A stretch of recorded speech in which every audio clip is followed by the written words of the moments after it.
ಶಿಕ್ಷಣದಿಂದ ಮಾತ್ರ ಬಡತನ ಮತ್ತು ಅಜ್ಞಾನವನ್ನು ಹೋಗಲಾಡಿಸಲು ಸಾಧ್ಯವಾಗಿದೆ. ಆದ್ದರಿಂದ ಕ್ಷೇತ್ರದಲ್ಲಿ ಶಿಕ್ಷಣ ಕ್ಷೇತ್ರಕ್ಕೆ ಹೆಚ್ಚಿನ ಒತ್ತು ನೀಡಲಾಗಿದೆ ಎಂದು ಶಾಸಕ ಕೆಎಂ ಉದಯ್ ತಿಳಿಸಿದರು.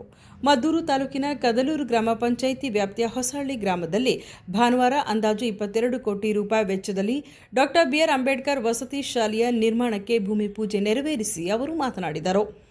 ಕ್ಷೇತ್ರದಲ್ಲಿ ಶಿಕ್ಷಣ ಕ್ರಾಂತಿ ಮಾಡುವ ಮೂಲಕ ಆರ್ಥಿಕವಾಗಿ ಹಿಂದುಳಿದ ವಿದ್ಯಾರ್ಥಿಗಳಿಗೆ ಸರ್ಕಾರಿ ಶಾಲಾ ಕಾಲೇಜುಗಳಲ್ಲಿ ಗುಣಾತ್ಮಕ ಶಿಕ್ಷಣ ಮೂಲ ಸೌಕರ್ಯ ಕಲ್ಪಿಸಲು ಅಗತ್ಯ ಕ್ರಮ ಕೈಗೊಳ್ಳಲಾಗಿದೆ ಎಂದರು. ಹೊಸಹಳ್ಳಿ ಗ್ರಾಮದಲ್ಲಿರುವ ಉತ್ತಮ ಪರಿಸರದ ಮಧ್ಯೆ ಇರುವ ಅಂದಾಜು 58 ಎಕರೆ ಪ್ರದೇಶದಲ್ಲಿನ ಡಾ. ಬಿ.ಆರ್. ಅಂಬೇಡ್ಕರ್ ವಸತಿ ಶಾಲೆ, ಹೈಟೆಕ್ ಸರ್ಕಾರಿ ಶಾಲೆ, ಪಿಯುಸಿ ಕಾಲೇಜು ಸೇರಿದಂತೆ ಅನೇಕ ಶೈಕ್ಷಣಿಕ ಸಂಸ್ಥೆಗಳನ್ನು ಸರ್ಕಾರದಿಂದ ಆರಂಭಿಸುವ ಮೂಲಕ ಎಜುಕೇಷನ್ ಹಬ್ ನಿರ್ಮಾಣ ಮಾಡಿ ಸರ್ಕಾರಿ ಶಾಲಾ ಕಾಲೇಜುಗಳಲ್ಲಿ ವ್ಯಾಸಂಗ ಮಾಡುತ್ತಿರುವ ವಿದ್ಯಾರ್ಥಿಗಳಿಗೆ ಅನುಕೂಲ ಕಲ್ಪಿಸುವುದು ನನ್ನ ಮುಖ್ಯ ಧ್ಯೇಯವಾಗಿದೆ ಎಂದರು. ಇದೇ ಪ್ರದೇಶದಲ್ಲಿ ಕಾರ್ಮಿಕ ವಸತಿ ಶಾಲೆಗೆ 10 ಎಕರೆಯನ್ನ ಮಂಜೂರು ಮಾಡಲಾಗಿದ್ದು 3 ತಿಂಗಳಲ್ಲಿ ಚಾಲನೆ ನೀಡಲಾಗುವುದು. ಅದರ ಜೊತೆಗೆ 2 ಗ್ರಾಮ ಪಂಚಾಯಿತಿಗೂ ಸಹ ಸರ್ಕಾರಿ ಶಾಲೆಯನ್ನು ಹೈಟೆಕ್ ಶಾಲೆಯನ್ನಾಗಿ ಮೇಲ್ದರ್ಜೆಗೆ ಏರಿಸಲು ಅಧಿವೇಶನದಲ್ಲಿ ಚರ್ಚೆ ನಡೆಸಲಾಗಿದ್ದು ಅದನ್ನು ಸಹ ಇಲ್ಲಿಯೇ ನಿರ್ಮಾಣ ಮಾಡಲು ಆಲೋಚಿಸಲಾಗಿದೆ ಎಂದು ತಿಳಿಸಿದರು. ಇದೇ ಪ್ರದೇಶದಲ್ಲಿ ಕಾರ್ಮಿಕ ವಸತಿ ಶಾಲೆಗೆ 10 ಎಕರೆಯನ್ನ ಮಂಜೂರು ಮಾಡಲಾಗಿದ್ದು 3 ತಿಂಗಳಲ್ಲಿ ಚಾಲನೆ ನೀಡಲಾಗುವುದು. ಅದರ ಜೊತೆಗೆ 2 ಗ್ರಾಮ ಪಂಚಾಯಿತಿಗೆ 1 ಸರ್ಕಾರಿ ಶಾಲೆಯನ್ನು ಹೈಟೆಕ್ ಶಾಲೆಯನ್ನಾಗಿ ಮೇಲ್ದರ್ಜೆಗೆ ಏರಿಸಲು ಅಧಿವೇಶನದಲ್ಲಿ ಚರ್ಚೆ ನಡೆಸಲಾಗಿದ್ದು ಅದನ್ನು ಸಹ ಇಲ್ಲಿಯೇ ನಿರ್ಮಾಣ ಮಾಡಲು ಆಲೋಚಿಸಲಾಗಿದೆ ಎಂದು ತಿಳಿಸಿದರು. ಈಗಾಗಲೇ ತಾಲೂಕಿನಲ್ಲಿ 9 ವಸತಿ ಶಾಲೆಗಳು ಇದ್ದು ಇನ್ನೂ 1 ವಸತಿ ಶಾಲೆಗೆ ಪ್ರಸ್ತಾವನೆ ಸಲ್ಲಿಸಲಾಗಿದೆ. ಅದು ಕೂಡ ಆದಷ್ಟು ಬೇಗ ಅನುಮೋದನೆ ದೊರೆಯುವ ಸಾಧ್ಯತೆಗಳಿವೆ. ಮೊರಾರ್ಜಿ ವಸತಿ ಶಾಲೆಯಲ್ಲಿ ಪ್ರಥಮ ದರ್ಜೆ ಕಾಲೇಜು ಇರಲಿಲ್ಲ. ಹೀಗಾಗಿ ಮುಖ್ಯಮಂತ್ರಿ ಡಿಕೆ ಶಿವಕುಮಾರ್ ಅವರಿಗೆ ಮನವಿ ಸಲ್ಲಿಸಲಾಗಿತ್ತು. ಮುಖ್ಯಮಂತ್ರಿಗಳು ಸಹ ಅನುಮೋದನೆ ನೀಡುವಂತೆ ಅಧಿಕಾರಿಗಳಿಗೆ ಸೂಚನೆ ನೀಡಿದ್ದಾರೆ ಎಂದು ತಿಳಿಸಿದರು.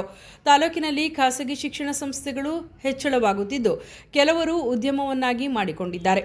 ಪಾಲಕರು ಖಾಸಗಿ ಶಾಲೆಗಳ ವ್ಯಾಮೋಹವನ್ನು ಬಿಡಬೇಕು. ಸರ್ಕಾರಿ ಶಾಲೆಗಳಲ್ಲಿ ನುರಿತ ಶಿಕ್ಷಕರಿಂದ ಗುಣಾತ್ಮಕ ಶಿಕ್ಷಣವನ್ನು ಉಚಿತವಾಗಿ ನೀಡುತ್ತಿದ್ದು ವಿದ್ಯಾರ್ಥಿಗಳು ಇದನ್ನು ಸದ್ಬಳಕೆ ಮಾಡಿಕೊಂಡು ಉತ್ತಮ ಜೀವನ ರೂಪಿಸಿಕೊಳ್ಳಬೇಕೆಂದು ಸಲಹೆ ನೀಡಿದರು.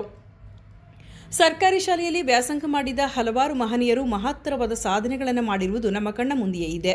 ಹೀಗಾಗಿ ಸರ್ಕಾರಿ ಶಾಲೆಗಳಿಗೆ ತಮ್ಮ ಮಕ್ಕಳನ್ನು ಸೇರಿಸುವ ಮೂಲಕ ಪಾಲಕರು ಸವಲತ್ತುಗಳನ್ನು ಬಳಸಿಕೊಳ್ಳಬೇಕು. ಕದಲೂರು ಉದಯ್ ಚಾರಿಟಬಲ್ ಟ್ರಸ್ಟ್ ವತಿಯಿಂದಲೂ ಶಿಕ್ಷಣ ಕ್ಷೇತ್ರಕ್ಕೆ ಸಾಕಷ್ಟು ಆದ್ಯತೆ ನೀಡಲಾಗುತ್ತಿದೆ ಎಂದರು. ಈ ಸಂದರ್ಭದಲ್ಲಿ ಬಿಇಒ ಎಸ್ಪಿ ಧನಂಜಯ, ಸಮಾಜ ಕಲ್ಯಾಣ ಇಲಾಖೆ ಸಹಾಯಕ ನಿರ್ದೇಶಕ ರವಿಕುಮಾರ್, ತಾಲೂಕು ಪಂಚಾಯಿತಿ ಮಾಜಿ ಸದಸ್ಯ ಕೆಆರ್ ಮಹೇಶ್, ಗ್ರಾಮ ಪಂಚಾಯಿತಿ ಮಾಜಿ ಅಧ್ಯಕ್ಷರಾದ ಎನ್ಎಂ ಪ್ರಕಾಶ್, ಕದಲೂರು ತಿಮ್ಮೇಗೌಡ, ಮುಖಂಡರಾದ ತಮ್ಮಣ್ಣ, ಲಿಂಗರಾಜು, ರಾಮಕೃಷ್ಣ, ಅಶ್ವಿನಿ, ಸುಬ್ಬಾರೆಡ್ಡಿ ಸೇರಿದಂತೆ ಮತ್ತಿತರರು ಉಪಸ್ಥಿತರಿದ್ದರು. ಮದ್ದೂರು ತಾಲೂಕಿನ ಕದಲೂರು ಗ್ರಾಮ ಪಂಚಾಯಿತಿ ವ್ಯಾಪ್ತಿಯ ಹೊಸಹಳ್ಳಿ ಗ್ರಾಮದಲ್ಲಿ ಅಂದಾಜು 22 ಕೋಟಿ ರೂಪಾಯಿ ವೆಚ್ಚದಲ್ಲಿ ಡಾ. ಬಿ.ಆರ್. ಅಂಬೇಡ್ಕರ್ ವಸತಿ ಶಾಲೆ ನಿರ್ಮಾಣಕ್ಕೆ ಶಾಸಕ ಕೆಎಂ ಉದಯ್ ಭೂಮಿ ಪೂಜೆ ನೆರವೇರಿಸಿದರು. SP Dhananjaya, Ravikumar, KR Mahesh, MN Prakash, Ramakrishna, Kadaluru Thimmegowda ಹಾಜರಿದ್ದರು. ಬಹಳಷ್ಟು ಕಡೆ ಇತ್ತು. ಕೆಲವೊಂದು ಕಡೆ ಮಾಡ್ತೀವಿ ಅಂದರೆ ಕೆಲವರು ಸ್ಥಳೀಯವಾಗಿ ಬೇರೆ ಬೇರೆ ವ್ಯವಸ್ಥೆಗೆ ಜಾಗಗಳನ್ನ ಉಳಿಸ್ಕೊಳ್ಳಿಕ್ಕೆ ಪ್ರಯತ್ನ ಮಾಡಿದ್ರು. ಹಾಗಾಗಿ ಇವತ್ತು ಸುಮಾರು 58 ಎಕರೆ ಪ್ರದೇಶ ಇಲ್ಲಿದೆ. ಈ ಪ್ರದೇಶವನ್ನು ಒಂದು ಎಜುಕೇಷನ್ ಹಬ್ ಅಂತಲೇ ಕರಿಬೋದು. ಆ ರೀತಿ ಒಂದು ಮಾಡಬೇಕು ಅಂತ ಇಲ್ಲಿ ಮೊದಲನೇದಾಗಿ ನಾವು ಗೊರನಹಳ್ಳಿಗೆ MRF ಘಟಕವನ್ನು ಮಾಡಬೇಕಾಗಿತ್ತು. ಅವರು ಬೇರೆ ಕಾರಣಕ್ಕೆ ನಮಗೆ ಜಾಗ ಬೇಕು ಅಂತ ಗ್ರಾಮಸ್ಥರು ಪಟ್ಟಿಡಿಲಾಗಿ ನಾವು ಇಲ್ಲಿ ಒಂದು MRF ಘಟಕವನ್ನು ಕೂಡ ನಿರ್ಮಾಣ ಮಾಡಿದ್ವಿ. ತದನಂತರ ಇದಕ್ಕೆ ಬೇರೆ ವನಾಕನಹಳ್ಳಿಲಿ ಆಗಬೇಕಿತ್ತು. ಈ ಒಂದು ಶಾಲೆ ವನಾಕನಹಳ್ಳಿಗೆ ಆಗಿದ್ದಂಥದ್ದು. ಅಲ್ಲಿ ರೈತರು ಬಹಳಷ್ಟು ವರ್ಷಗಳಿಂದ ಜಮೀನನ್ನ ಉತ್ಕೊಂಡು ಕೋಟು ಗೀಟು ಅಂತ ಓಡಾಡ್ತಿದ್ರು. ಆ ಸಮಸ್ಯೆ ಬೇಡ, ತುರ್ತಾಗಿ ಕೆಲಸ ಆಗಲಿ ಅಂದ್ಬಿಟ್ಟು ನಾವೇ ಇಲ್ಲಿ ಜಾಗವನ್ನು ಕೊಟ್ಟು ಇಲ್ಲಿಗೆ ಸ್ಥಳಾಂತರ ಮಾಡ್ಕೊಂಡು ಮತ್ತೆ ಕಾರ್ಮಿಕ ವಸತಿ ಶಾಲೆಗೆ ಕೂಡ ಇಲ್ಲಿಗೆ 9.5 ಎಕರೆಯನ್ನು ನಾವು ಕೊಟ್ಟಿದ್ವಿ. ಅದು ಕೂಡ ಇನ್ನೊಂದು 2 ತಿಂಗಳು 3 ತಿಂಗಳೊಳಗಡೆ ಇಲ್ಲಿ ಪ್ರಾರಂಭ ಅಧಿಕಾರಿಗೆ ಕೊಟ್ಟಿದ್ದಾರೆ. ಅದು ಕೂಡ ಅತಿ ಶೀಘ್ರದಲ್ಲೇ PU ಕಾಲೇಜು ಕೂಡ ಆಗ್ತದೆ. ಇವತ್ತು ಎಜುಕೇಷನಲ್ಲಿ ಭಾಳಷ್ಟು ಖಾಸಗಿ ಶಾಲೆಗಳು, ಖಾಸಗಿ ಕಾಲೇಜುಗಳ ಸಂಖ್ಯೆ ಹೆಚ್ಚಳ ಆಗಿ ಎಲ್ರಿಗೂ ಪಾಪ ಏನೋ ನಮ್ಮ ಮಕ್ಕಳು ಬಸ್ಸಲ್ಲಿ ಹೋದರೆ ಏನೋ ದೊಡ್ಡ ವಿದ್ಯಾವಂತರಾಗ್ತಾರೆ, ಅವ್ರ ಮಕ್ಕಳು ಪಕ್ಕದ ಮನೆಯವರು ಬಸ್ಸಲ್ಲಿ ಹೋಗ್ತಾರೆ ಖಾಸಗಿ ಸ್ಕೂಲ್ಗೆ, ನಮ್ಮವ್ರನ್ನ ಕಳಿಸ್ಬೇಕು ಅನ್ನುವಂಥ ಒಂದು ಅವರ ಆಸೆ. ಅಂದರೆ ಏನೋ ಆಗ್ತದೇನೋ, ನಮ್ಮ ಮಕ್ಕಳು ಏನೋ ಆಗ್ತಾರೇನೋ ಅಂತ ಆಸೆ.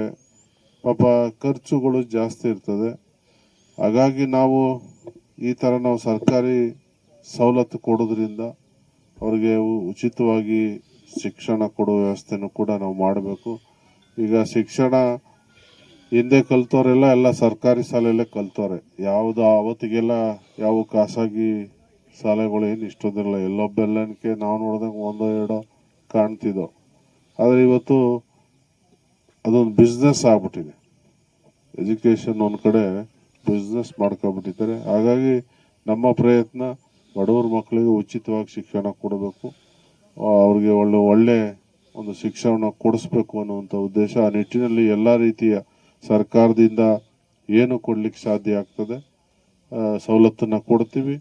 ಅದು ಬಿಟ್ಟು ಮಿತಿ ಮೀರಿ ಕೂಡ ನಾವು ವೈಯಕ್ತಿಕವಾಗಿ ಕೂಡ ಟ್ರಸ್ಟ್ ಮುಖಾಂತರನೂ ಶಿಕ್ಷಣಕ್ಕೆ ಹೆಚ್ಚು ಒತ್ತನ್ನು ಕೊಟ್ಟು ಕೆಲಸವನ್ನು ಮಾಡ್ತಾರೆ, ನೀವೆಲ್ಲ ನೋಡಿದ್ದೀರಿ.